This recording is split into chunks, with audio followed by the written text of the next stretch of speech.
గౌతమ్ ప్రసాద్ గారు, అలాగే నిరుద్యోగ జేఏసీ నాయకురాలు అస్మా గారు ఉన్నారు. వాళ్ళతో మాట్లాడదాం. నమస్తే అండి అందరికీ కూడా. రైట్. అస్మా, నిన్న కాక మొన్ననే అనుకుంటాం మనం యోయో టీవీ స్టూడియోలో దీనికి సంబంధించి పెద్ద ఎత్తున డిబేట్ చేశాము. ఆ రోజు మీ సమస్యలు ఏంటో చెప్పారు. కాంగ్రెస్ నాయకులు తొందరలోనే మీ సమస్యలన్నీ పరిష్కరిస్తాము, డెఫినెట్గా నోటిఫికేషన్లు వేస్తాము అని చెప్పేసి ఆ రోజు మాట్లాడారు. నిన్న మీరు అది అవ్వకపోతే డెఫినెట్గా సెక్రటేరియట్ ముట్టడి చేస్తాము, అలాగే సభలు నిర్వహిస్తాము, స్థానిక ఎలక్షన్స్లో వచ్చే స్థానిక ఎలక్షన్లో కూడా నామినేషన్స్ వేస్తాము, ఇవన్నీ కూడా ఆ రోజు చెప్పారు. అయినా కూడా ప్రభుత్వం నుంచి స్పందన లేదు. దాంతో ఇవాళ ముట్టడికి పిలుపునిచ్చిన మీ అందరినీ కూడా ఎక్కడికక్కడ ముందే అరెస్ట్ చేశారు ఆ కార్యక్రమానికి రాకుండా. ఇక మీరైతే మరో అడుగు ముందుకేసి జూబ్లీ హిల్స్ ఉప ఎన్నిక రాబోతోంది కాబట్టి అక్కడ నేను నామినేషన్ వేస్తాను నిరుద్యోగులందరి తరపున అని చెప్పేసి మీరు కూడా ప్రచారం స్టార్ట్ చేశారు. కాబట్టి ఏం చెప్పదలుచుకున్నారు ప్రభుత్వానికి?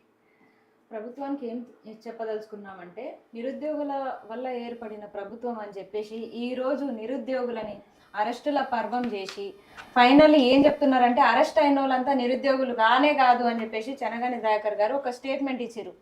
మొన్న ఇట్లా చెప్తేనే దెబ్బలు తినే స్టేజ్కి తీసుకొచ్చుకున్నారు వాళ్ళు.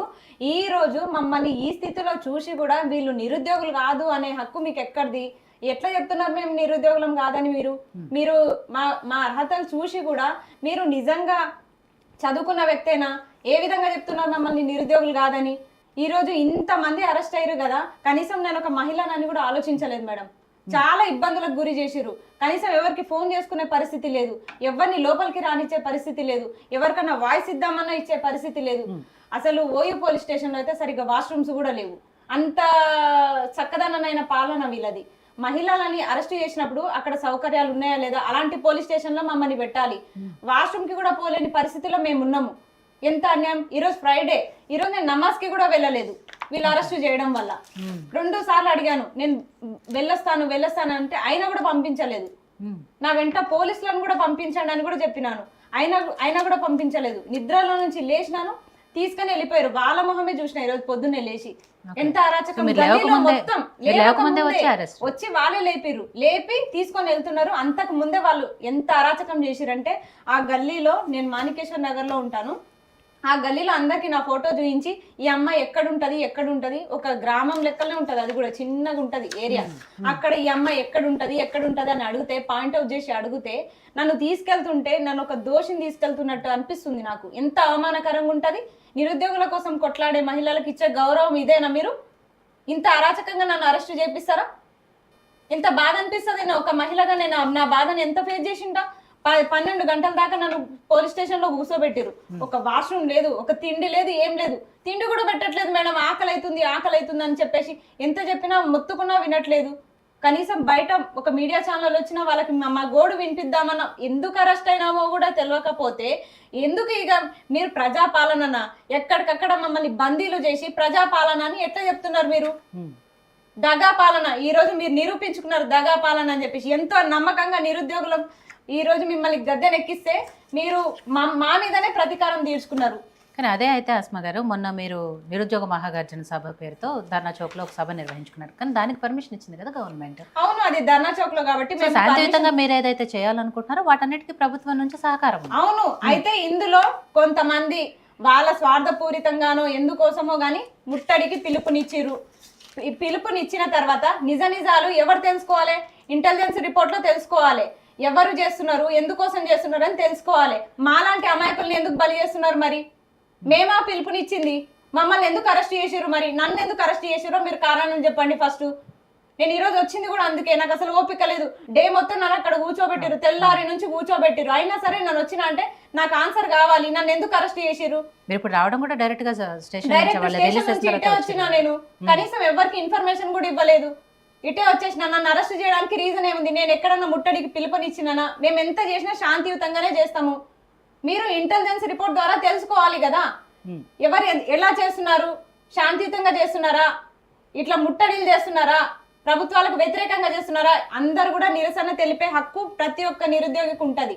కానీ ఎవరు ఏ పద్ధతిలో తెలుపుతున్నారు అనేది మీరు గుర్తించాలి. అది మీరు, మీ ప్రభుత్వము, మీ ఇంటెలిజెన్స్ వైఫల్యం దీంట్లో మాత్రం. రాస్మ గారు మీరు అంటున్నారు అంటే నిరుద్యోగ ముట్టడి సెక్రటేరియట్ ముట్టడికి పిలుపునిచ్చింది ఎవరు, వాళ్ళని అరెస్ట్ చేయాలంటే మీరు పిలుపునివ్వలేదా? మీ దాంట్లో కూడా గ్రూపులు ఉన్నాయా? గ్రూపులు అని కాదు మేడం, ఎవరు పిలుపునిచ్చిరో మేము ఎక్కడైనా మాట్లాడినామా, ముట్టడి గురించి మేము ఎక్కడైనా మాట్లాడినామా, సహకరిస్తున్నామా లేదా అని చెప్పేసి మమ్మల్ని ఒక ఫోన్ కాల్ చేసి అన్న అడగాలి. ఇంకొకటి మా రూమ్ కి వచ్చే ముందు మాకు ఒక ఫోన్ కాల్ చేసి ఇన్ఫర్మేషన్ అన్న ఇవ్వాలి. మేము ఆడపిల్లలం, ఎట్లొస్తారు మా రూమ్ల దగ్గరికి? మీరు ఎట్లా వస్తారు? ఎంత డేర్గా ఎట్లా పంపిస్తారు? ఇప్పుడు నన్ను రూమ్ ఖాళీ చేసి అక్కడ నుంచి పంపించేస్తే మీరు ఆ బాధ్యులు? ఎక్కడి నుంచో గ్రామాల నుంచో మహబూబ్ నగర్ నుంచి వచ్చి ఇక్కడ రూమ్ తీసుకొని ఉంటున్నాము, మీరు బాధ్యత వహిస్తారా మాకు? అటు ఉండనిస్తలేరు, ఇటు ఏం చేయనిస్తలేరు. అంటే ఇలాంటివి చేస్తే మేము భయపడి మిమ్మల్ని క్వశ్చన్ చేయమనుకుంటున్నారా మీరు? సో రవి గారు, ఇదే అస్మా గారు మొన్న కూడా మాట్లాడారు, ఇదే విషయాలు అడిగారు. ఏవైతే మాకు ఇస్తామన్న హామీలు ఉన్నాయో వాటినే కదా మేము అడుగుతున్నాము నిరుద్యోగులం. గత ప్రభుత్వంలో కూడా అడిగి ఉన్నాము, ఇప్పుడు ఈ ప్రభుత్వం వచ్చింది ఇదే హామీలు ఇచ్చింది, అయినా కూడా నిలబెట్టుకోవట్లేదు కాబట్టి అవే అడుగుతున్నాము. అయినా కూడా మా మీద ఎందుకు ముఖ్యమంత్రి గారు మాట్లాడట్లేదు, ఇవన్నీ కూడా అడుగుతున్నారు. ఇవాళ సరే ఎవరు ముట్టడికి పిలుపునిచ్చారో ఏంటో ఇవన్నీ తెలుసుకోకుండా, ఎవరನ್ನು చూడకుండా, ఈవెన్ అమ్మాయిలను కూడా చూడకుండా, ఇందాక తను చెప్తుంది అడ్రస్ ఎత్తుక్కొని మరి వచ్చి అరెస్ట్ చేశారు. పొద్దున్నే లేవకముందే వచ్చారు, అరెస్ట్ చేశారు. పోనీ అరెస్ట్ చేసిన తర్వాత అక్కడ ఏమైనా సౌకర్యాలు ఉన్నాయంటే అది లేదు, అక్కడ కూడా ఇబ్బంది పడ్డాము అని చెప్తున్నారు. ఇదైనా ప్రజాపాలన అంటున్నారు. సో ప్రజాపాలన, మహిళలకి అత్యంత గౌరవం ఇస్తామని చెప్తున్న కాంగ్రెస్ పార్టీ ఈ విషయంలో ఏం చెప్తారు? యాక్చువల్గా ఏంటంటే ఇప్పుడు తెలంగాణ రాష్ట్రం ఏర్పడిన తర్వాత అసలు తెలంగాణ ఎందుకోసం ఏర్పడ్డది ఆ రోజు అని అంటే 1200 ఆత్మ బలిదానాలతోన నీళ్లు నిధుల నియామకాలు, మనకు ఉద్యోగాలు వస్తలేవు, మన బతుకులు ఎడారిపోతున్నాయి, మనకు నీళ్లు లేవు నిధులు లేవు అని చెప్పి అన్నమో రామచంద్ర అని చెప్పి తెలంగాణ ప్రజలందరూ కూడా ఆంధ్ర ఆధిపత్యాన్ని ఓరలేక ఆ రోజు తెలంగాణ ఉద్యమం చేసినాం. ఆ ఉద్యమంలో అందరం కూడా భాగస్వామ్యమైనాము, అందరం పార్టిసిపేట్ చేసినాము. ఎంతో మంది ఆత్మ బలిదానాలు అయిన తర్వాత వచ్చిన తెలంగాణలో ఆ 10 ఏళ్లలో జరిగినటువంటి పరిస్థితిని మనం చూసినాం, మన కళ్ళతోనూ చూసినాం. ఆ తర్వాత ఏర్పడినటువంటి ఈ ప్రజాపాలనలో మొదటి ఏడాది 60,000 ఉద్యోగాలు పూర్తి చేసుకున్నాం. రాబోయే రోజుల్లో మనం అనుకున్నటువంటి ఉద్యోగాలు జాబ్ క్యాలెండర్ రిలీజ్ చేస్తాం. ఇవన్నిటికి చేయడానికి కూడా ఈరోజు రేవంత్ రెడ్డి గారు చాలా కృతనిశ్చయంతో పనిచేస్తున్నారు. ఇదే